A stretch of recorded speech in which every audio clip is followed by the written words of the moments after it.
எல்லாருக்கும் வணக்கம். இன்றைக்கி வந்து ரிப்பன் பக்கோடா செய்ய போகிறேன்.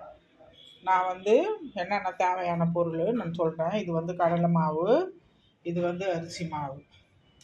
இது அரிசி மாவு, இது அரைச்சிட்டு வந்திருக்கேன். இது அரிசி மாவு, இது வந்து கடலை மாவு.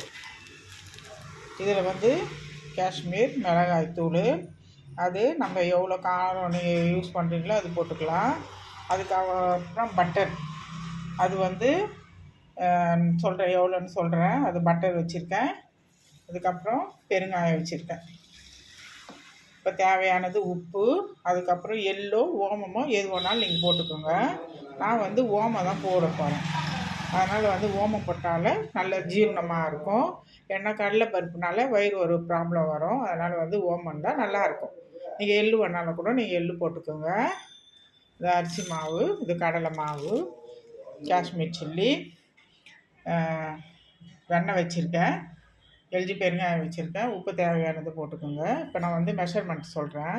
இப்போ இந்த ஒரு பாக்ஸில் வந்து அரிசி மாவு வந்து 1, இந்த பாக்ஸ் இந்த சின்ன டப்பாவில் வந்து அரிசி மாவு 1 போடணும். கடலை மாவு வந்து 2 போடணும். இதில் வந்து 2, இது வந்து 1க்கு 2. இது வந்து கடலை மாவு 2 போட்டுட்டிங்கன்னா 2 இது உள்ள பாக்ஸில் இதில் போட்டுட்டிங்கன்னா அரிசி மாவு இதில் 1 போட்டால் போதும்.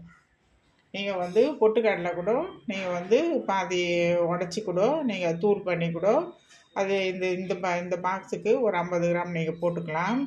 நான் வந்து பொட்டுக்கடலை போடல, வெறும் கடலை மாவும் அரிசி மாவும் தான் போட்டு செய்கிறேன். அதனால் இது அதுக்கப்புறம் அவ்வளோதான் மெஷர்மெண்ட்டு, இவ்வளோ தான்.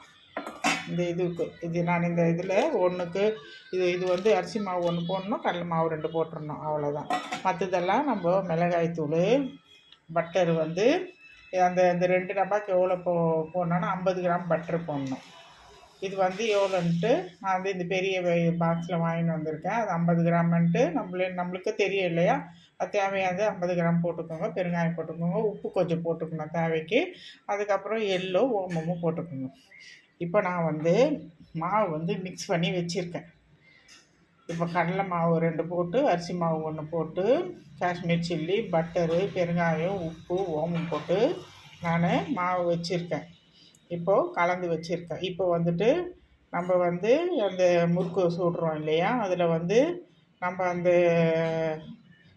இது ஓலைப்பகடா உரம்ல அந்த அச்சு போட்டு நம்ம சுட்டுக்கலாம். இது வந்து இவ்வளோ தான் இருக்கணும் மாவு, இப்படி இருக்கணும். கையிலலாம் பிசு பிசுனே ஒட்டவே கூடாது. ஏன்னா பட்டர் போட்டிருக்கனால நம்ம இது வந்து ஒட்டவே ஒட்டாது. அந்த அச்சில் போட்டோம்னா நல்லா அழகாக நல்லா வந்துடும். அது வந்து அச்சு வந்து உங்களுக்கு நான் சொல்கிறேன்.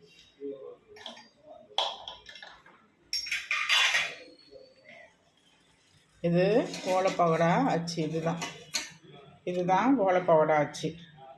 இது நம்ம போட்டு நம்ம முறுக்கு பிழியறதுல நம்ம பிழிஞ்சு நம்ம எடுத்துக்கலாம். நான் பிழிஞ்சு உங்களுக்கு காமிக்கிறேன். இது மெஷர்மெண்ட்டு சொல்லிட்டேன், அவ்வளோதான் போட்டுக்கணும். ரொம்ப பிரமாதம் ஒன்றும் இல்லை. வீட்டில் இருக்கிற பொருளை வச்சு நீங்கள் சட்டுன்னு தீபாவளிக்கு நீங்கள் செய்யலாம். இப்போ ரிப்பன் பக்கோடா நான் புழிகிறேன், எப்படி புழிகிறேன்னு பாருங்கள். இதை நல்லா அப்படியே புழிஞ்சு அப்படியே தூரமாக அப்படியே விடணும். ஆனால் வந்து ஆவி வந்து எண்ணெயில் நம்ம கை வந்து படம். அதனால் வந்து நம்ம இப்படியே வச்சு போதுமான அளவு எடுத்து இது நல்லா வெந்துடணும். ஒரு 10 நிமிஷத்துக்கு நல்லா வெந்துடணும். வெந்துட்டோன்னா நம்ம அதுக்கப்புறம் வந்து திருப்பி விடலாம். உடனே திருப்பினோம்னா அப்புறம் ஒன்றோட ஒன்று ஒட்டி அதுக்கப்புறம் வந்துட்டு ஒரு மாதிரி பிசு பிசுன்னு ஆகிடும். அதனால் வந்து நீங்கள் வந்து கொஞ்சம் 5 நிமிஷம் கழித்து அதுக்கப்புறம் திருப்பலாம். திருப்பிட்டு நான் எடுத்து இப்போ சுட்டு உங்களுக்கு நான் காமிக்கிறேன். இதுதான் ரிப்பன் பக்கோடா.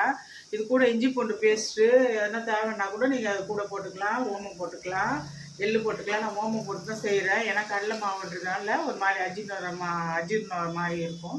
அதனால் வந்து ஓமம் போட்டு செய்கிறேன். இதுதான், வேறு ஒன்றும் இல்லை. நீங்கள் வீட்டில் நீ தீபாவளிக்கு செஞ்சு பார்த்துட்டு இது எப்படின்னு சொல்லுங்கள். தேங்க்யூ. லைட் போட்டுக்கலாம். இது ஓலைப்பகடா சுட்டு எடுத்துகிட்டு வந்துட்டேன். இங்கே பாருங்கள், ஒரு சூப்பராக இருக்குன்னு. நான் உங்களுக்கு கடிச்சு சாப்பிட்டு நான் உங்களுக்கு சொல்கிறேன் எவ்வளோ கிறிஸ்பியாக நல்லாயிருக்கு.